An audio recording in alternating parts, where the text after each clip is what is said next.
ONG Bethelma, des actualités uniques, dynamiques et renversantes dans le journal TV. INA, plus raffiné que jamais. ITA, huilerie industrielle de Tamata, Isacham Telsuruariv. Vous présente Niva. Cyberbike est compatible avec votre console Wii ou PS3. Disponible de suite chez Batimax 1 pour un prix remisé à 240 000 arias. Offre valable jusqu'à l'épuisement de stock. Batimax, la qualité au meilleur prix.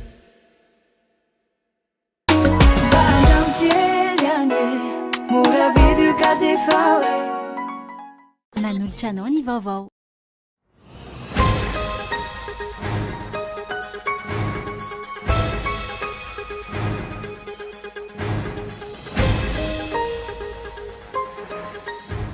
Mikasany andefa sosikevitra amin'ny fanjakana ho fanemorana andaty anatanterana ny fanavozana tanteraka ny fividianana ny CENI ankilan'izay mbola ny fanomanana ny dingana alohan'ny fividianana na ny pré-électoral ihany hatreto no nahazo fanohanana avy amin'ny firenena mikambana. Ny tsy fitovian'ny tadin-dokangy eo amin'ny lafin'ny fandaminana teo amin'ny ministeran'ny tanora sy ny fiadidinan'ny repoblika no antony tsy fandraisana anjara amin'ny Madagasikara amin'ny voameran'ny tanora sy ny fanatanjahantena aty amin'ny ranomasimbe indianina andiany faharoa amby folo izay atao amin'ny nosy Maorisy amin'izao fotoana izao. Vola mitetina 4.0 miliara ariary no tsy voalohany orinasa mpanjakana SPM amin'ny SMMC amin'izao fotoana.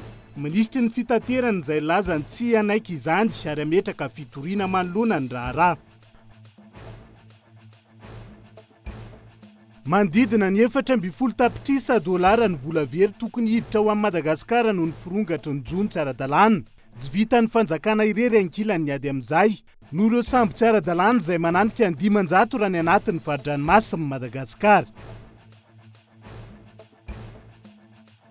Anivelany herintaona taorian'ny fanonganam-panjakana izay nitarika krizy ara-politika sy ara-toekarena tany Soudan.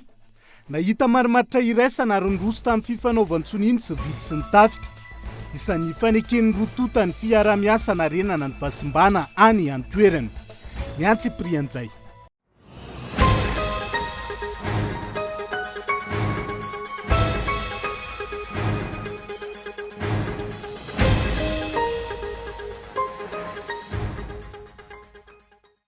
Alatsinainy fahadimy ny volana Desambra taona 2022 tonga soa indray ato anatin'ny fotoana ny fampalalam-baovao amin'ny fiteny malagasy atenina ny araba ombam-piraritso tomboklasy tombokvava ary manasanao ihany koa anaraka ny fampalalam-baovao hatramin'ny farany. Avy hatrany dia ny fanavozana tanteraka ny lisam-pividianana izay mahabe resaka amin'izao fotoana izao no isan-tarantsika ny fampalalam-baovao amin'ity alina ity. Azo ataony manemitra ny fepitoana farany hanavozana tanteraka ny lisam-pividianana.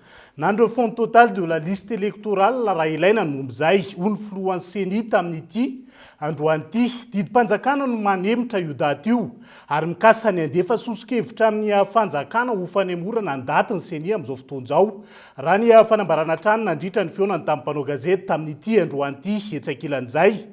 Tsy mbola voafaritra na anohana na tsy ny CENI ny firenena mikambana amin'ireo antanatohatra rehetra. Mandidina ny fividianana ny dingana alohan'ny fividianana na ny pré-électoral ihany hatreto no hitondran'izy ireo izay fanohanan'izay ho hatrany ny mpandrindra maharitra ny firenena mikambana androany. Andefa sosikevitra amin'ny fanjakana ny hanemorana ny datin'ny faharaiky amin'ny 30 ny volana Desambra izay daty voatondro faran'ny fanaterana ny fanavozana ny lisam-pividianana ny eo anivon'ny CENI araka ny nambaran'ny filohany androany. Hatreto manodidina ny 9 tapitrisa ny olom-pirenena tafiditra ao anatin'ny lisam-pividianana amin'izao fanavozana tanteraka izao. Des dates anie des dates 31 décembre finafina iny finafina no nanaovana an'iny fa raha hita hoe tokony ahemitra kely io daty io tsy hoe lalàna no miteny hoe tsy maintsy 31 décembre no farana ny refonte sy izay mihitsy le izy fa vinavina iny amora ny fanuzana ny asa rehefa avy eo fa raha hita moa zany hoe tokony ahemitra io daty io fa zay raha teo no fangatahany maro na tamin'ireny fionana tamin'ny mpiasetra reny dia efa niteny an'izay hoe raha tsy tratra io dia tsika ny tanjona zany dia hoe ahoana ny atafiditra ny olom-pirenena rehetra ao anatin'ny lisitry ny fidy tsy maninona mihitsy ny manemitra an'io fa ino moa zany tsy maintsy misy didim-panjakana manemitra an'izay zavatra zay sosikevitra no ataonay ty amin'ny seni ho ataonay zay sosikevitra zay ho ataonay zay sosikevitra amin'ny fanemorana zay dia ho hitatsika eo hoe manahoana ny didim-panjakana rehefa avy eo. Ny dingan'ny fanomanana mialohan'ny fifidianana no hanohanan'ny firenena mikambana raha ny fanazavana. Tokony maneho ny serasera sy ny fifandraisana amin'ireo mpiara-miombonantoka rehetra ny seni amin'izao fotoana izao, hoy ny solotenan'ny eo anivony ny firenena mikambana. On a effectivement abordé les questions. No resahanay nandritra ny fiaonana ihany koa ny mahakasika ireo fanamby atrehan'ny seni eo amin'ny lafiny arabola, ny famatiana arabola, eo ihany koa ny lafiny lalàna sy ny fanatanterana ireo asa maro samihafa. Ho an'ny firenena mikambana, tohananay ny ezaka amin'izao dingana fanomanana ny fifidianana izao na ny pré-élection, tanjona ny sy ny fifidianana araka ny tokony ho izy. Miankina amin'ny ezaka amin'izao fanomanana ny fifidianana izao no hanohananay ny fifidianana amin'ny taona ho avy. En tant que tel. Toto Sandroandry, ny fiaonana voalohany teo amin'ny filohan'ny seni sy ny mpandrindra maharitry ny firenena mikambana eto amintsika. Tsy voafaritra nandritra izany ny teti-bola izay ho atolotry ny firenena mikambana ho fanohanana ny seni amin'izay dingana mialohan'ny fifidianana izay.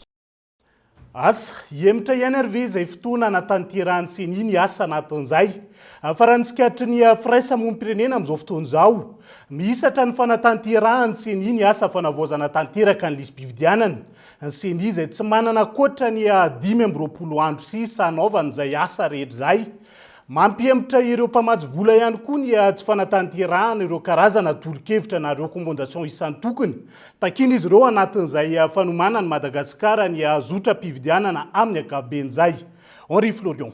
Raha ny fanatsarana ny fomba fiasan'ny seni no tanjona amin'ny fanatanterahana ireo atrikasa fakan-kevitra maro izay nampiantsoany seni ireo antoko politika sy ny firaisamonim-pirenena. Fakan-kevitra ihany io asa ataon'ny seni io, fa tsy misy ny fampiarana ireo hevitra tsara tokony irosoana makasika ny asany ho ny firaisamonim-pirenena roy. 12 andro sisa hamitana ny asa fanavaozana tanteraka ny lisy-pifidianana. Tsy ho tratra ity tanjona napetraka ny seni ity izay namaritra fa mpifidy manodidina ny 30 tapitrisa no izahana voasoratra anarana. Raha ny fijery anazy amin'ny ankapobeny dia atao hoe mihisatra satria ataontsika hoe ao anatin'ny ray volana latsaka mety tratra ny inona hoe ho tratra izay le 13 millions zay, ary lasa ohatrany hoe mety mahavalalana ihany satria raha tamin'ny fifidianana farany dia teo amin'ny 7 millions teo ny isan'ny 7 millions na 7 millions mahery izay raha tsy diso ny isan'ny ataontsika hoe repifidy zany ao anatin'iny. Na iny aza zany mety ahina hoe ho tratra ve lay ataontsika hoe isan'ilay mpifidy eo amin'ilay ataontsika hoe hiatrehana raha ohatra ka hoe izay moa ny vinavinantsiny dia hoe io lay fanaovana ny refont io io ny lista hoentina hiatrehana ny fifidianana amin'ny 2023 ao anatin'izay. Tokony hijery ireo fanamarihana napetraky ny fianakaviam-be iraisam-pirenena ihany koa ny seni ahafahana mahazo famatsim-bola avy amin'izy ireo hanatanterahana ny fifidianana, hoy ny solovam-bahoaka. Tena anisan'ny antoka ray lehibe misy fifampitokisana eo amin'ny mpamatsy vola sy ny fitondram-panjakana malagasy ny fanajany eto Madagasikara zany indrindra mpitondra amin'izao fotoana izao ny fanarahana ireo rekommandation izay napetraky ny mpanaramaso ny fifidianana avy any ivelany zany eto Madagasikara. Mazava ho azy ny mpamatsy vola ihany koa zany dia mijery an'ireny hoe manahoana ny fahavonona ny fanjakana malagasy hiatrika an'izany fifidianana zany ary manahoana ny atao hoe ny zotra-pifidianana eto amintsika mandeha araka ny tokony ho izy ve. Fa raha ny zavatra hitantsika amin'izao fotoana izao dia manana fanahina zareo matoa misalasala na ihany koa tena tsy vonona mihitsy ny hamatsy vola amin'izay fifidianana eto Madagasikara raha tsy miroso ao anatin'izay le hoe fanatanterahana ireo rekommandation indrindrindra mahakasika an'izay lafiny hoe fotoanan-doha amin'ny mpisehatra politika sy ny fiarahamonim-pirenena eto Madagasikara manodidina an'izay fifidianana ho avy eto amin'ny firenena izay. Isan'ny andrasan'ny mpiantsehatra isan'ny tokony amin'ny seni ihany koa ny mety ho fanemorana ny fehim-potoana hanaovana ity fanavaozana tanteraka ny lisy-pifidianana ity. Raha tsika akaiky arotantenina eto amin'ny fampahalalam-baovao hatrany ny fivoaran'izay fanomanana ny fifidianan'izay fa hitodika. Eny anivy ny anteny merandoha olona vetivetsika ao anatin'ity vaovao manaraka ity. Mbola nitoa tamin'ny androany ny fitokonana tanterahan'ireo mpiasa eo anivo ny anteny mirandoolona vokatry ny tsy fahazona izy ireo ny karama volana novambra hatramin'ny androany. Tsy mbola misy hoy sendika ny marimaritra iraisana mahakasika izay fitakian'izy ireo izay ary mitsahatra ihany koa ny asa tokony atao indrindra fa ny fanatanterana ny fivoriana anaovana ny fandaniana ny teti-bola-panjakana ho an'ny taona 3 ny antsiprian'izay tanteriny Henri Florian. Nitohy androany ny fitokonana izay nataon'ireo mpiasa eo anivon'ny anteny mirandoolona Itsenosikely vokatry ny tsy fahazahoana izy ireo ny karamany ny volana novambra. Nanamafy ireto mpiasa ireto fa tsy hisy asa handeha eo anivon'ity andrim-panjakana ity raha toka tsy mivoaka ny vatan-karaman'izy ireo. Miantona vokatry izany ihany koa ny fandaniana ny LFI 2023. Alatsinainy 5 Desambra 2024 androany dia mbola tsy mivampiprizy. Mazava ho azy mbola tsy nitotona ao anatin'ny kontinay ilay karama araka ny fanambaranay fa zay ora sy fotoana itotonan'ny karama no mampivaly ilay prizy izay volazanay. Ny asa mba omera rehetra nandiniana an'ilay teti-bola ifehan'ny volavolan-dalàna ifehan'ny teti-bola 324 dia efa nandalo asa mba omera ary efa vita. Nitatitra sy pitsopitso rehetra efa vita mpiasa daholo. Vita mpanarana teny mirandoolona daholo fa ny aty amin'ny fandaniana sy ny fandaniana eto anivon'ny fivoriana azo ny be sy ny maro antrena no mbola tsy totosa amin'izao ora sy fotoana izao. Atotona eo anatin'ny kontinay ilay karama volana novambra iny resaka dia efa mampitandrina sady izay ny eto avoay ara-potoana ihany koa ny karama volana desambra sy ilay solopena koa prime voasoratra ao anatin'ny statut ampiasa. Namafisy ny syndika fa misy tsy mazava ny fomba fitantanana anatiny eo anivon'ity anteny mirandoolona ity raha toka efa nanamafy tamin'izy ireo ny ministry ny toe-karena sy ny fitantanam-bola nandritra ny fihaonany rotonta ny farany herinandro teo fa efa enampelatany ny tompon'andraikitra avokoa ny teti-bola ny anteny mirandoolona mandritra ity taona 2024 ity ary tafiditra ao anatin'izany ny karaman'ireo mpiasa. Fitantanam-bola anatiny zany no mahatonga an'izao zavatra zao fa tsy fiavy any amin'ny ntsony sy avy amin'ny ministère finance. Mbola efa ampidinika moa zay ato rehefa mivoaka tsara ny karama satria kibonona mbola tsy afaka miresaka fa dia zay moa dia mbola miandry satria hoe latsinainy androany rapitso talata dia miandry eo zay tanteraka tokoa ve zany zavatra zany fa mbola tsy mivany prise araka voatenin'ny président fama teo raha tsy tonga amin'ny compte ny salarainy fa zay dia vonona ny ary satria anatin'ny période de session zao fa donc fandaminana anaty ato zany nahatonga n'le izy fa tsy avy any amin'ny finance tsony. Mazava ho azy zany satria fitantanana anaty zany na sanatria tsy hoe vola very na ohatran'izay fa toka andraikitry ny zareo misy ny atao acteur budgétaire sy ny rehetrarehetra rehefa misy ny zavatra tsy mety na tsy ampy dia tokony manao aménagement misy fepetra atao izy fa tsy miandry ny zavatra ohatran'izao satria misy ny atao hoe ohatra raha misy budget de formation mety tsy atao le formation ty fa tilony karama ary karama zany dia charge fixe tsy tokony kitihana ninona zavatra midondra ninona zavatra miaty fa afaka manao aménagement any amin'ny zavatra hafa raha ohatra ka amenona an'le zavatra tsy ampy. Tsy nisy ny fananganan-tsaina teo anivon'ity andrim-panjakana ity androany maraina ary sy tazana teny anteorana ihany koa ny filohan'ny anteny mirandoolona hoy ireo mpiasa ary asy naraka izany ny toy ny fitokonana ataon'ireo mpiasa eo anivon'ny anteny mirandoolona ireto. Tontolon'ny fanatanjahantena kosa indray dia ny tsy firindran'ny fandaminana teo amin'ny ministeran'ny tanora sy ny fanatanjahantena sy ny teo anivon'ny fiadidinan'ny repoblika no mahatonga ny tsy fandraisana anjara ny Madagasikara amin'ny fifaninanany voameran'ny tanora sy ny fanatanjahantena eto amin'ny ranomasimbe indianina izay andihany 12 amin'izao fotoana izao atao atsy amin'ny nosy Maorisy araka ny loharanom-baovao maripototra avy amin'ny izay tontolo ny fanatanjahantena izay hatreto tsy mbola nanaiky nitondra fanazavana marina mahakasika ny raharaha ny minisitra tompon'andraikitra raha niezahany mpanao gazety natonona tamin'ity androanyity Nela Ranevson. Tsy fifankazahoana sy tsy fisian'ny fandaminana teo amin'ny ministera ny tanora sy ny fanatanjahantena ary ny fiadidinan'ny repoblika no natonga ny tsy fandraisan'ny Madagasikara anjara tamin'ny fifaninanan'ireo avoamera ny tanora sy ny fanatanjahantena teto amin'ny ranomasimbe indiana na ny CGSOI andiany fa 12 atao ao amin'ny nosy Maorisy. Omaly no natao ho nilalonana fanokafana ny CGSOI ary tsy nisy atleta malagasy vokany forfait isika malagasy no io tsy fatongavana io raha ny fanadihadiana natao efa tonga eto Antananarivo avokoa ireo mpandray anjara avy amin'ny faritra vao nahalala fa tsy mandeha indray ary niverina nody. Androany nanantona ny ministera tompon'andraikitra nangataka fanazavana ny mpanao gazety saingy tsy nety nandray ny ministra sy ny tale jeneraly misahana ny fanatanjahantena na samy eto an-toerana azy. Raha ny fanadihadiana natao efa nanomboka tamin'ny 7 raha maraina no nivory ireo tompon'andraikitra teo anivon'ity ministera ity saingy atreto tsy fantatra ny akon'izany. Tsy fantatra mazava ihany koa ny olana nisy nahatonga nisy tsy nandraisan'ireo atleta malagasy anjara. Ity fandraisana anjara ny Madagasikara amin'ny serie SOI ity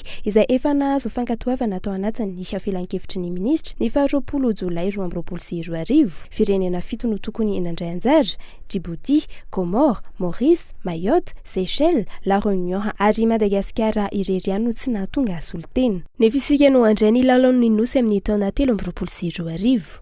La fomba vao hafa kosa indray dia efa volana maro zao no tsy nandony frais de magasinage ny orinasa SMMC. Ny orinasa mpanjakana SPM raha ny ampamoaka nataon'ny ministra ny fitatena sy ny famantarana ny toetrandro Roland Rajatoelina ny sabotsy lasa teo. Vola mitetina 420 lavitrisa ariary 420 miliara ariary araka izany. Io tsy voaloha hatramin'ny androany io izay ametrahany ministra fitoriana raha ny fanazavana hatrany. Vola mitentina 420 miliara ariary any orinasa SMMC tsy nalohany orinasa mpanjakana SPM na State Procurement of Madagascar tao anatin'ny volana maro araka nambaran'ny ministry ny fitaterana sy ny famantarana ny toetrandro. Nandritra ny diany tany amin'ny serana tsambo ny Tomasina ny sabotsy teo. Nampitandrina ny orinasa mpanjakana SPM manoloana izay ny ministra. Dia misy vola tsy voaloha ary tena raroty fa ary tena atsoko mihitsy ny tompon'andraikitra ny SMPM.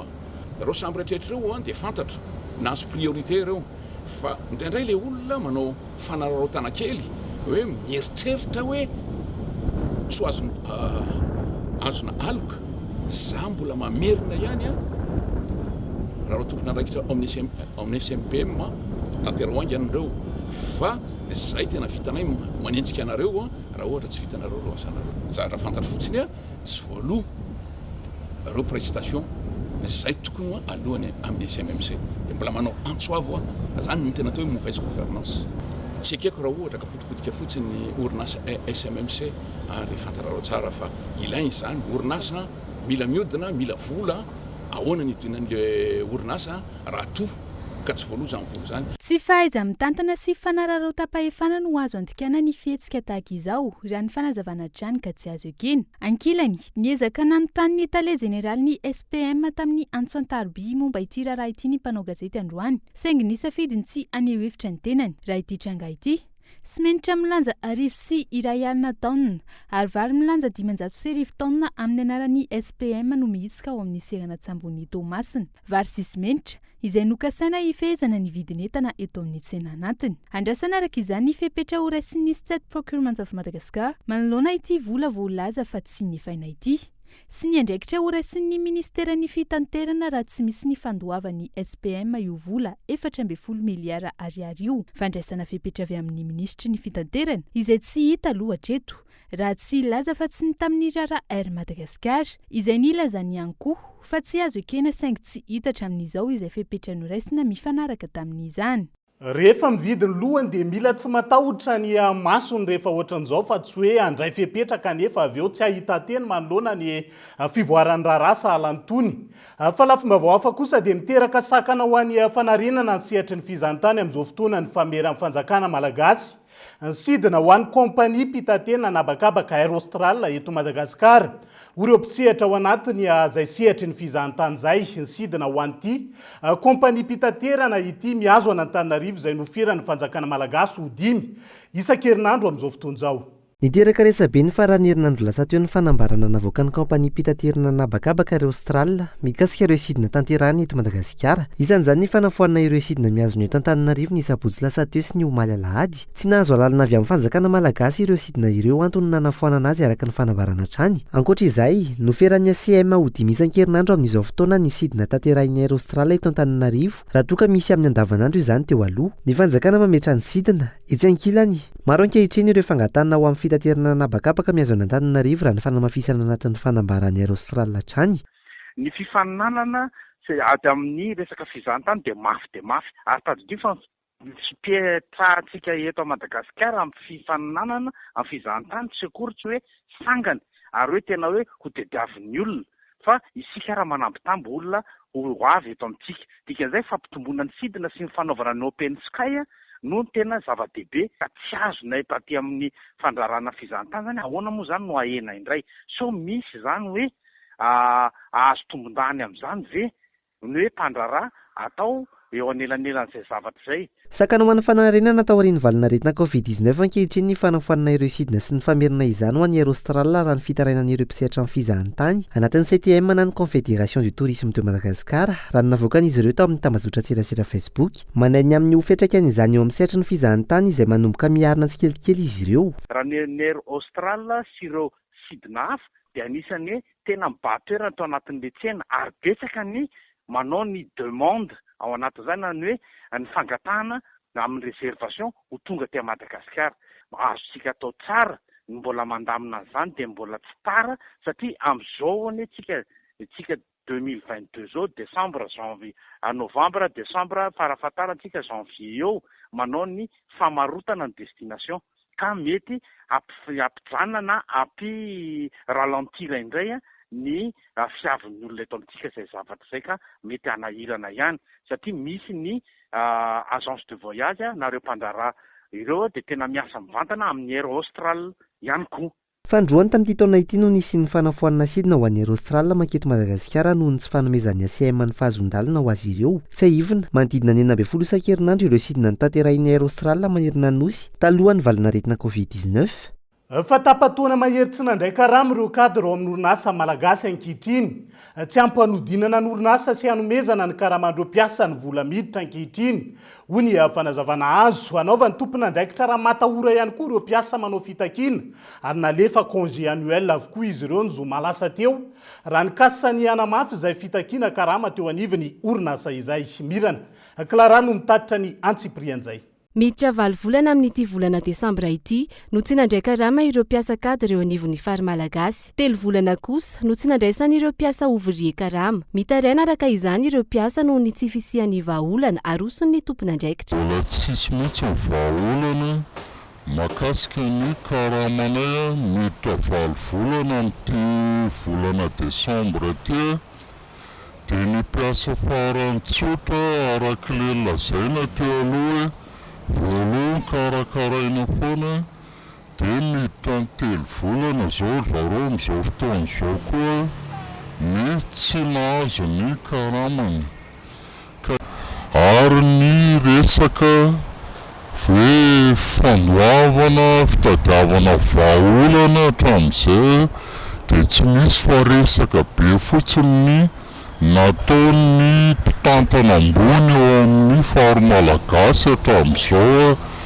karazana investisseur misy 20 tsy hita izay potra treto ny fiainana miamafy hatrany. Etsy ankilany tsy mamokatra CVO ny fary malagasy ankehitriny na eo aza ny fitomboan'ny trangana Covid-19 ho iatrany ny fanazavana. Tsy mahasahana ny fandaniana eo anivon'ny orinasa ihany koa ny vola azo amin'ireo fanampin-tsakafo izay amidiny ity orinasa ity. Ny aktivité atao zany amin'izao dia misy fiaraha-miasa amin'ny KNARP zany mandehany ary nampanantenaina hoe io ara mbola hoe ho karakaraina dia ho amidy dia andoavana ny karama rehefa aveo ka mba eritrerety ihany ireo olona hoe tsy zavatra hoe mofo atao zao io dia amidy eo dia rehefa kelikely iny dia efa vola.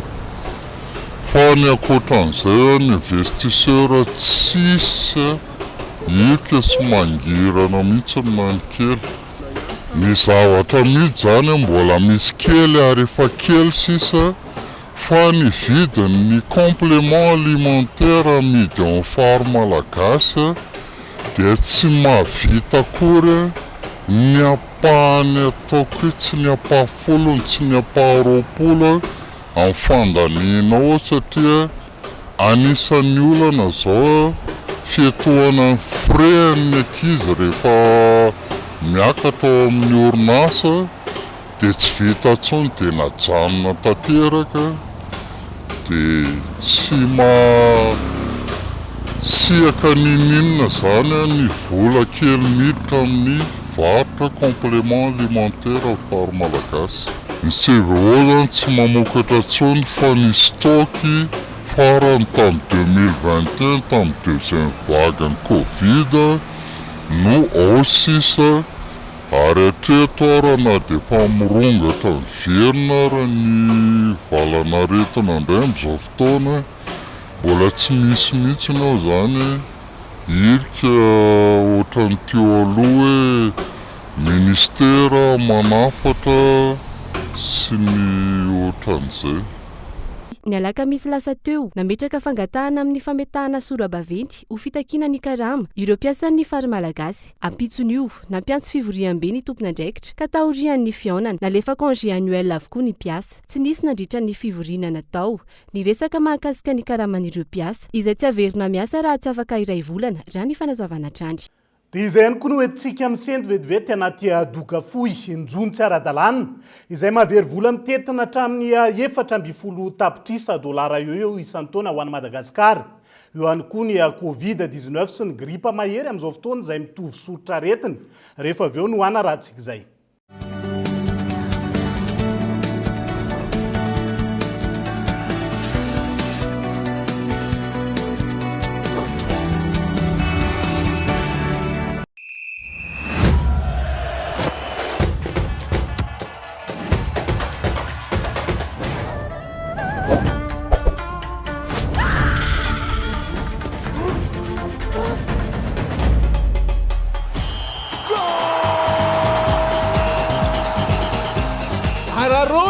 Gratos! Arao memempona amin'ny Telma TV ny Coupe du Monde. Mankanesa fotsiny any amin'ny Telma Shop na midira ao amin'ny telma.tv/foot dia mahazo Telma TV adiny iray memempona be zao ianao. Aza tara!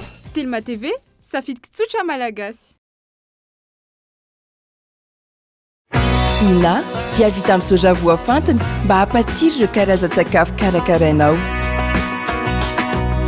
Ny menaka Ina dia ahitana oméga 3 sy oméga 6 ary ara-pahasalamana no notrikaina entin'ny soja. Ina ilay menaka manome tsirony nandronao isanandro.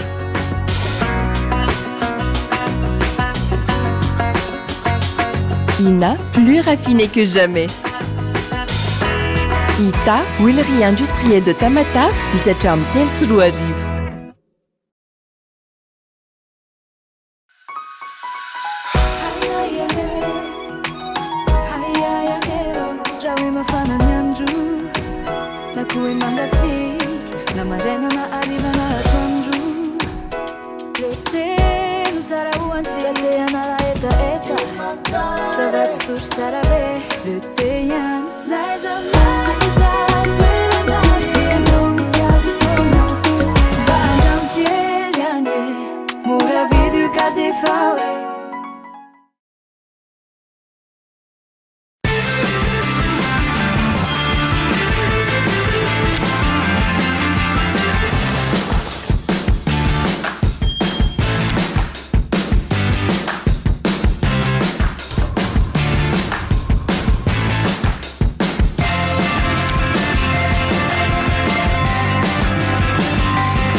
Za zao amin'ilay maimaiky lava no ny asa dia tsy manam-potoana firy anasana lamba, manampy be anahy fampiasana an'ilay lessive machine nickel sady mitsitsy.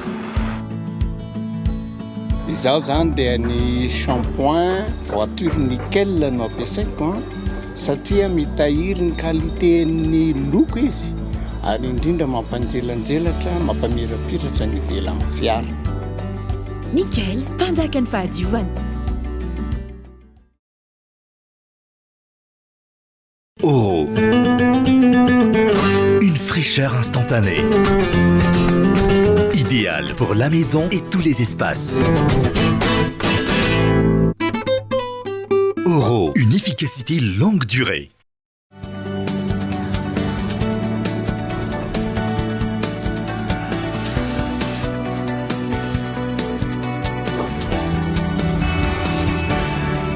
mamena ny arabatra ny tongo klasia tongo vavy tonga soa indray atao anatin'ny tapany faharoa amin'ny fampalalam-bavao amin'ity ala ity avy hatrany dia ny tontolo ny jony tsy ara-dalàna eto Madagasikara. Izany hoe anatin'ny fahadramasy Madagasikara no isan-tarantsika izay tapany faharoa amin'ny fampalalam-bavao zay. Amin'ny tetina 4.7 tapitrisa dolara ny vola very tokony hiditra ho an'ny firenena noho ny firongatra ny jony tsy ara-dalàna raha ny tatitra nataony teo anivon'ny WWF ny taona 7.12 mandidina ny 500 ireo sambo tsy ara-dalàna manjono aty amin'ny fahadranomasina. Amin'ny Madagasikara ankilan'izay tsy ho vitan'ny fanjakana irery ny ady amin'izay fanjonoana tsy ara-dalàna izay raha nambara ny minisitra tompon'andraikitra Androany Havitinokolona. Niteraka fatiantoka ara-toekarena hatrany amin'ny 4.7 tapitrisa dolara ny jony tsy ara-dalàna tato anatin'ny fahadranomasin'i Madagasikara raha ny fanadihadiana nataon'ny WWF ny taona 7.12. Mandidina ny 500 ireo sambo manao io jony tsy ara-dalàna io araka ny fanadihadiana hatrany ary sambo vahiny ankamaroany.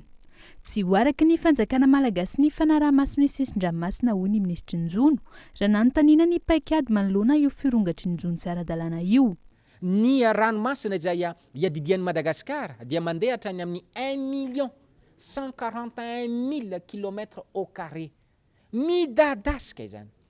Dia izay no antony mahatonga antsika tsy maintsy miara-miasa amin'ireo olona rehetrarehetra satria tsy vitantsika irery. Ilay pêche INN ihany koa dia mampihena ilay fampananana asa ny olona maneran-tany indrindra fa ny tanora. Dia mampitombo ny taux de criminalité maneran-tany satria tsy ilay pêche INN fotsiny no resahana fa ao koa ilay lazaina hoe crime associé. Dia nohon' izay zany mahatonga antsika misy tafiditra ao anatin'izany ny trafika ny ressources naturelles. Hatreto araka izany tsy mbola manana paikady mazava ny fitondram-panjakana ifehezana ny sistany. Asa izay tokony natao laharam-pahamehana manoloana ireo harem-pirenena maro mivoaka antsokosoko sy ireo zava-mahadomelona miditra eto amin'ny tsika. Paikady izay nambaran'ny mpiara-miombonantoka fa zava-dehibe. Amin'ny mahafikamana mahafantatra ny lafin'ny teknika anay, vonina hiady amin'ny fanjanona tsy ara-dalàna sy ireo rehetra vonina hiady amin'izany izahay. Ity tranga ity izay miteraka fanteantoka ho an'ny malagasy sy manerana izao tontolo izao. Voakasika amin'izany avokoa na ny lafiny ekonomika, sosialy ary ara-tontolo iainana izay tsy amin'ny fahadranomasina malagasy ihany fa loza amin'ny tatao manerana izao tontolo izao. A des conséquences qui vont bien au-delà des frontières nationales. Antaona maro no fantatra fa nisy ny fanjonoana tsy ara-dalàna tato anatin'ny fahadranomasin'i Madagasikara ary an-tapitrisa dolara ny vola very. Androany nisy ny atrikasa nasionaly andrafetana ny paikady adiana amin'izany izay no tanterahina teny Anosy. Ady amin'ny famotsim-bola kosa indray dia hiara-iasa amin'ireo expert comptable ny samifinina manomboka izao hisorohana sy tsirihana ny endrika famotsim-bola misy eto amin'ny firenena. Izy ireo no mahita ary afaka manaitra ny tompon'andraikitra, manaitra ary mampafantatra. Mialoha ny tranga raha misy izay endrika famotsim-bola isan-karazan'izay. Ny fifanakalozana sy fiara-miasan'ny samifinina amin'ny sampandraraha izay amporosihana hatrany azo mibokatra amin'ny izay ady amin'ny famotsim-bola izay. Isan'ny manana andraikitra amin'ny resaka fiadiana amin'ny famotsim-bola ny eo anivony ny ordre des experts comptables et financiers de Madagascar ary efa voafatra ao anatin'ny lalàna ny andraikitra izy ireo amin'ny fisorohana sy ny fanomezam-baovao mahakasika ny resaka famotsim-bola mandritra ny fanatanterahana ny asan'izy ireo. Fiara-miasa amin'ny asa-pandraraha hafa no iadiana amin'ny famotsim-bola raha ny fanazavana ary ilaina ny fifanakalozana. Ny expert comptable zany satria mikirakira ny compte-ny client izy. Karaha mahita izy zavatra mety manaitra azy, mety ho famotsim-bola na famotsim-bola ny fampiroroana dia manontany an'ilay client aloha izy manontany andinindiny izay le due diligence voalohany. Ny client koa matetika efa fantapantany ihany satria izy koa tokony mamantatra ny client dia efa fantapantatra ity client ity efa voatontonona tamin'ny raha ohatra izao tany anany ohatra izao dia misy fepetra raisiny ohatra izay. Ka rehefa amin'izay misy amin'izay le zavatra hitany hoe hafahafa zany maka toky izy dia rehefa tena hoe mbola tsy voavaly ihany dia izay izy vao manao fanambarana aty amin'ny samifinina. Marihana fa ny samifinina irery no andefasana ireny fanambarana zavatra mampiahiahy ireny raha ady amin'ny famotsim-bola sy famotsim-bola fampiroroana. Dia rehefa tsy azo ny tokontsony zany izy dia mbola mitombona ilay ahihahina dia mandefa aty amin'ny samifinina aty izy. Samifinina indray rehefa avy eo mitrandraka n'ilay zavatra nalefany manamarina hoe manao namarina ilay ahiahy. Raha mitombona moa iny dia alefany samifinina any amin'ny fitsarana raha misy ohatra fraude fiscale dia alefa any amin'ny sambararany etra. Nototosaina androany teny amin'ny samifina ny fifanaovan-tsonihy fifanaraha-piara-miasa teo amin'ny samifina sy ny ordre des experts comptables et financiers de Madagascar izay hiara-iasa manomboka izao amin'ny fampahafantarana ireo trangana famotsim-bola amin'ny faritra maro. Fa manomboka misokatra tsikelikely amin'ireo taranja maro toy ny rugby amin'izao fotoana ireo olona manana fahasembanana amin'ny fampiarana amin'ny fanatanjahantena raha nambarany tompona andraikitra. Nisy araka izany ny hetsika ara-koltoraly sy ara-panatanjahantena no tanterahana tetsy amin'ny gymnase Mahamasina androany. Hetsika izay tafiditra indrindra ao anatin'ny fanamariana ny andro iraisam-pirenena ho an'ny fanatanjahantena. Abraham Randriamanana.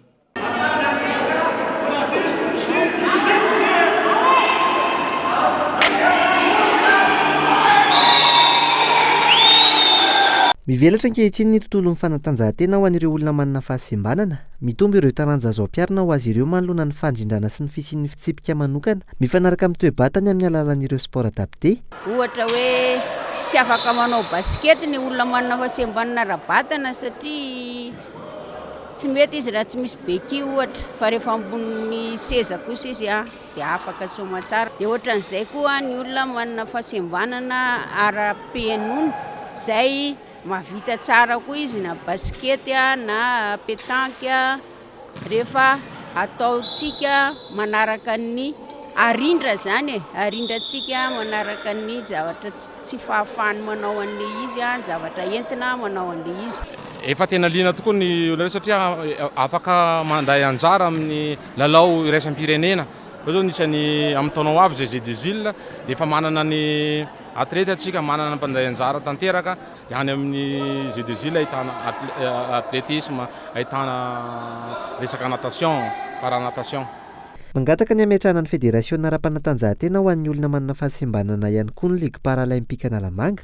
Totosandroany ny fanambariany any andreo iraisam-pirenena ho an'ny olona manana fahasembanana ho an'ny teto amin'ny faritra Analamanga. Inany tokony izy tamin'ny sabotsy fa androany zany vao afaka nanao an'le hetsika izay dia hoentina mankalaza an'izay iraisam-pirenena ho an'ny olona manana fahasembanana izay ny hetsika ara-panatanjahantena sy ara-kultoraly izay ataonay eto amin'ity gymnase Mahamasina. Nisy ao daholo zany ny olona manana fahasembanana rehetra na ara-pihaino na ara-tsay na ara-pahitana. Ao zany ny taranja baskety ho an'ny manana fahasembanana ara-batana sy manana fahasembanana ara-pihainona. Dia ao ny taranja rugby ihany koa izay taranja vaovao io ho an'ny olona manana fahasembanana ara-batana. Dia izay aloha zany misy lasy misy vehivavy ihany koa mety handray anjara ao anatiny. Nandray anjara nandritra ity hetsika ara-panatanjahantena sy ara-kolontsaina ity androany ireo olona manana fahasembanana avy amin'ny akama ny ASCUF PSH ny Kozapa ary ny Aza. Tontolon'ny fahasalamana kosa indray dia mitovy ny sotra aretina hita amin'ny valinaretina Covid-19 sy ny gripa mahery amin'izao fotoan'izao ny mpitsabo nanaovana fanadiadiana tamin'ity androany ity manoloan'izay tokony ho mailo hatrany ny tsirairay ary anantona tobim-pahasalamana vatany atody sy fahasalamana indrindra ny tranga mampyaya ao anatin'izay ny antsipria ny fanadiadiana tanteriny Daniela Mino Arso. Tsy mataitra ny akamaroan'ny olona tahaka ny teo aloha ny fisian'ny valanaretina Covid-19 raha ny fanadiadiana natao. Ity valanaretina ity izay ampitoviny ireo amin'ilay gripa mahery izay maneho soritra aretina mitovy. Raha ny hita eny an-dalambe ankehitriny, ankavitsiana ny olona manaja ireny fepetra ara-pahasalamana ireny. Inona no mbola tsy anaovana hoary vava-orona raha? Fa ny olona rehetrarehetra raha tsy manao. Matahotra ihany aloha, matahotra fa iainan'ny olona rehetrarehetra ilay izy dia mba miaina koa mandeha fotsiny.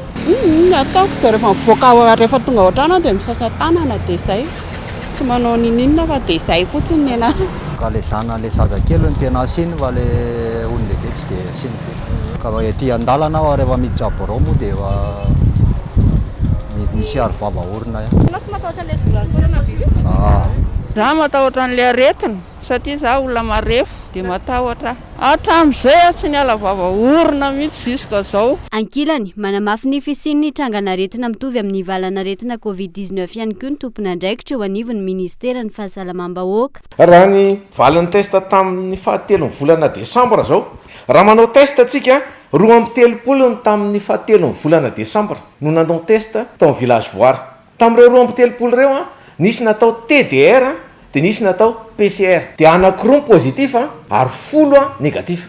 Zany hoe lay 12 misy fisehoana aretina, seriserena, mikohaka, mafana hoditra, mety manakotsako ny vanitaolana, izay hoe iverina ho coronavirus, ny anankiroa amin'ireo ihany tompoko no positif. Ny dikan'izany ilay 10 ambiny azo eritreretina fa tonga amin'ilay hoe grippe saisonnière. Ary izay indrindra no tokony ho fantatritsika fa sady misy coronavirus zany zao no misy grippe saisonnière. Raha ny atotanisana avoaka ny ministera nanomboka ny 9 novambra hatramin'ny 2 desambra lasa teo. Mitotaly 7 sy 900 ny tranga tamin'ireo fitiliana misy 4 sy 309 natao manerana nosy. Misy 2 ireo tranga misy fahasarotana, raha iray kosa no namony ainy. Ivenina vetivety teo anatin'ny tontolo ny fanatanjahan-tentsika ao anatin'ity vaovao manaraka ity. Ho tanterana ny 12 hatramin'ny 14 ny volana May taona 2023. Ny andihan'ny 14 amin'ny fifaninanana hazakazaka iraisampirenena na ny course au trail izay karakarain'ny top Madagasikara na ny ultra trail au plateau. Etsika izay andraisana anjara andreo ampitsehatra amin'ny hazakazaka rehetra anjara iarahana amin'ireo nosy manodidina ihany koa ny etsika tanjona ao anatin'izay ny hanasongadina andreo atleta malagasy hiditra eo amin'ny sehatra iraisampirenena. Miisa 7 ireo sokajy ifaninana amin'ny ultra trail au plateau, andiany 14 izay ho totosaina ny 12, 17, 14 ny volana May 2023. Mahery ny 2 ireo mpandray anjara andrasana amin'izany raha nambarany tompony andraikitra, tanjona ny ampiroboroboana ny fizantany amin'ny alalan'ny fanatanjahantena, eo ihany koa ny fampitomboana ny fahaiza-manaon'ireo atleta malagasy. Mampiavaka ny titontia dia voalohany indrindra aloha ezaka ny azo mpiazakazaka ny ohatra ny 2 arivo amin'ny titonty. Tohizana zany ezaka tamin'ny herintaona amin'ny resaka chronométrage sy ny dosara izay misy bus dia zay zany ny ezaka tohizana ny titonty. Ary tohizana ny titonty koa ny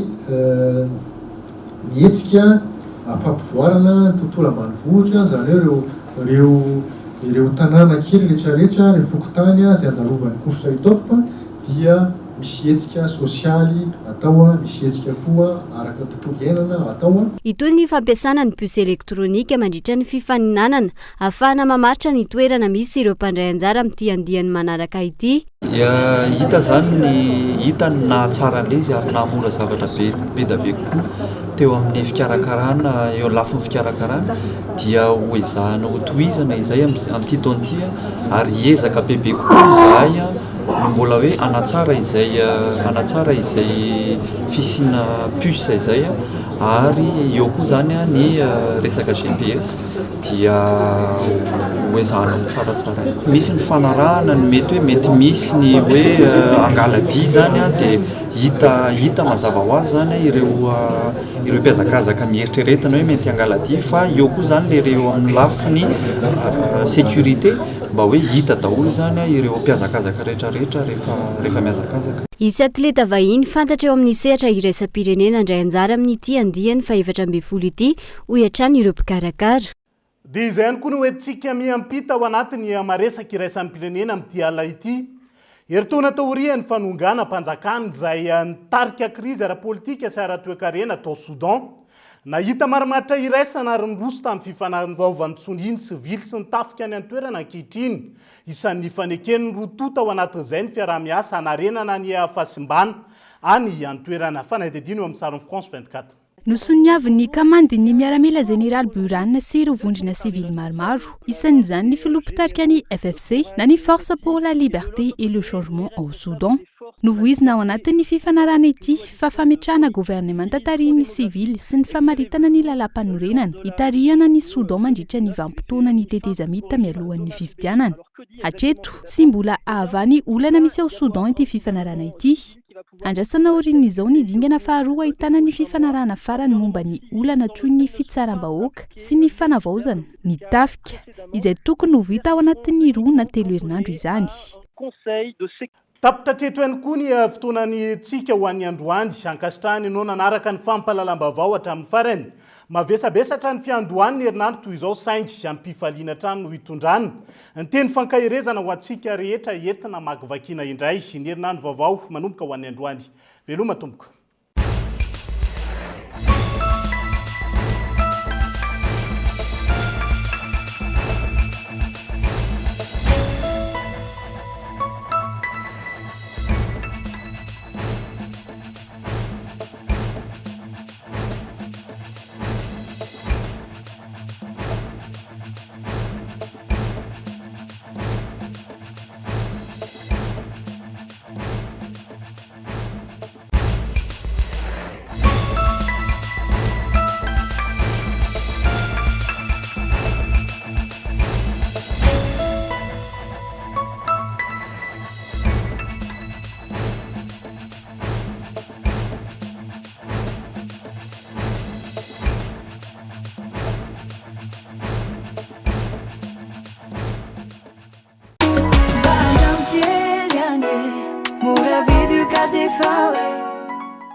Vous a présenté Nivavo. Cyberbike est compatible avec votre console Wii ou PS3. Disponible de suite chez Batimax Inter pour un prix remisé à 240 000 arrières. Offre valable jusqu'à l'épuisement de stock. Batimax, la qualité au meilleur prix.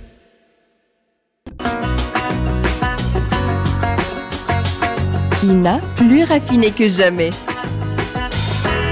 ITA, huilerie industrielle de Tamata, Isacham Telsuruariv. Vous a présenté Nivavo. 5G Batelma, des actualités uniques, dynamiques et renversantes dans le journal TV.